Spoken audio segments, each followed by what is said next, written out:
Maggie, aku benar-benar nggak nyangka kamu ternyata orang seperti ini. Maggie menghentikan gerakan bahasa isyaratnya. Kedua tangannya turun perlahan. Di matanya yang sebelumnya penuh pesona, kini hanya ada kesedihan dan kegelapan. Hanya air mata yang terlihat berputar di dalamnya. Sean menambahkan, Maggie, aku nggak akan nikah sama wanita yang nggak bisa jaga diri seperti kamu. Lupakan tentang perjanjian pernikahan ini. Kita pisah baik-baik saja. Aku nggak begitu. Kamu pelakunya, kan? Kamu sengaja ya?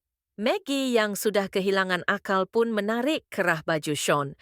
Dalam keadaan linglung, dia melihat bekas ciuman di lehernya. Sebelum dia sempat bereaksi, sebuah tamparan keras menyambarnya.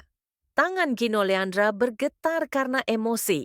Ekspresinya penuh dengan kebencian ketika menunjuk Maggie sambil mengumpat dengan kasar, anak nggak guna, malulah sedikit. Bab 2, Gino. Seru seorang pria tua beruban yang duduk di tengah sofa. Tongkatnya dipukulkan dengan keras ke lantai. Dengan tubuh yang gemetar, pria itu berdiri dan memandang Gino dengan ekspresi serius. Dia melanjutkan, situasinya sudah seperti ini. Apa kamu nggak seharusnya kasih aku penjelasan? Pria tua itu menambahkan, aku nggak mau campur tangan dalam urusan pribadi anak muda, tapi masalah ini nggak bisa dibiarkan begitu saja. Keluarga Alvaro sudah banyak membantumu. Tanpa dukungan dana dari Bank Alvaro, mungkin kamu sudah bangkrut sejak lama. Lantaran titik lemah bisnisnya disebut-sebut, wajah Gino berubah menjadi sangat pucat. Hanya saja, dia terpaksa berujar sambil menunduk.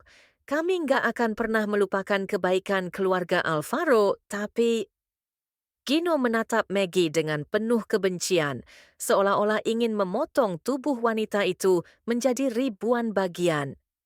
Dia bisa-bisanya telah menghalangi jalannya untuk mendapatkan uang. Berhubung masalahnya sudah seperti ini, tidak ada pilihan selain membatalkan perjanjian pernikahan ini. Victor Alvaro tampaknya bisa membaca apa yang ada dalam pikiran Gino. Dia pun berbicara dengan suara tegas. Perjanjian pernikahan ini nggak boleh dibatalkan. Sean kehilangan kesabaran dan takut bahwa kakeknya akan memaksanya demi kepentingan keluarga. Dia berbicara, kakek, aku nggak mau menikahi wanita hina seperti itu. Selain bisu, dia juga sudah tidur sama pria lain. Memangnya kakek mau lihat cucumu ditertawakan orang-orang karena diselingkuhi? Awalnya, Sean masih cukup bersedia menikahi Maggie. Bagaimanapun, wanita itu punya tubuh yang bagus dan penampilan yang cantik. Bahkan tidak ada yang bisa menandingi kecantikannya di seluruh kota. Hanya saja, tidak disangka wanita ini bisu. Setiap kali teringat hal tersebut, Sean merasa sangat malu. Nantinya ketika mereka bermesraan, Maggie bahkan tidak bisa mengeluarkan suara di ranjang. Apalagi sejak awal, Sean memang lebih tertarik pada calon adik iparnya, Aurel, yang sifatnya lebih terbuka. Mereka memang sudah lama saling kenal. Setelah semalam yang penuh gairah, dia dan Aurel pun tidur bersama. Setelah kejadian itu, Aurel menangis dan meminta status yang jelas darinya.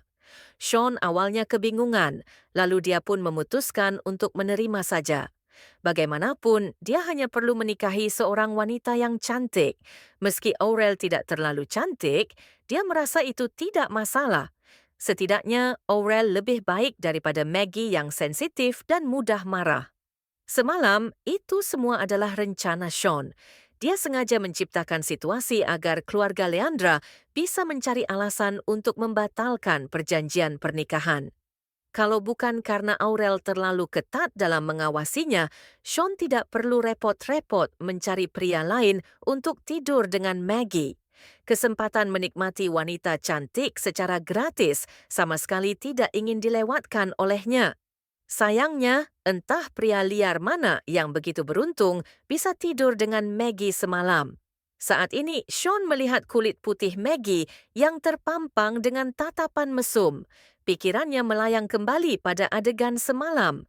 Raut wajah Aurel yang bisa menebak pikiran Sean pun makin muram. Kebencian dalam hatinya menjadi kian mendalam. Dia bertekad untuk menghancurkan Maggie dan membuatnya tidak pernah bisa bangkit lagi. Kak, Cepat minta maaf sama Kak Sean. Suara Aurel yang manja membuyarkan perhatian orang-orang di ruangan itu. Ekspresi Victor terlihat sangat muram. Setelah berpikir sejenak, dia berkata dengan nada yang tidak jelas, perjanjian pernikahan ini nggak boleh dibatalkan. Lagian, keluarga Leandra juga bukan cuma punya satu anak perempuan. Setelah kata-kata itu dilontarkan, semua orang serentak menatap ke arah kakak beradik yang berdiri berdampingan di ruang tamu. Sean yang sebelumnya ribut tentang pembatalan perjanjian pernikahan juga mendadak terdiam, seperti anak rewel yang akhirnya berhasil ditenangkan dengan permen. Di wajah Aurel muncul rona merah muda yang mencurigakan. Dia dengan malu-malu bersembunyi di belakang Nancy. Jika dibandingkan, dia justru terlihat makin polos, seolah-olah tidak mengerti apa-apa tentang dunia ini. Ma